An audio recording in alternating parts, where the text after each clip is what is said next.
Curhatan itu berupa video singkat dan diunggah oleh akun @firlies di jejaring media sosial Instagram pada Jumat, tanggal 1 April tahun 2022. Rekaman video memperlihatkan sejumlah uang dengan nominal Rp50.000 dan Rp100.000. Uang dengan jumlah tak sedikit itu terpampang nyata di tempat tidur. Menurut keterangan dalam video, dia sebagai istri tak senang mendapatkan uang jatah sebesar Rp5 juta per bulannya.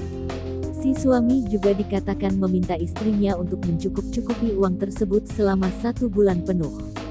Suami macam apa ngasih uang nafkah Rp5 juta, suruh nyukup-nyukupin selama sebulan, tulis keterangan seperti dikutip Jumat tanggal 1 April tahun 2022. Uang dengan jumlah yang tak sedikit itu lantas disentuh dan dipindahkan-pindahkan oleh tangan wanita tersebut. Video itu viral dan rupa-rupanya mengundang emosi dari kalangan warganet.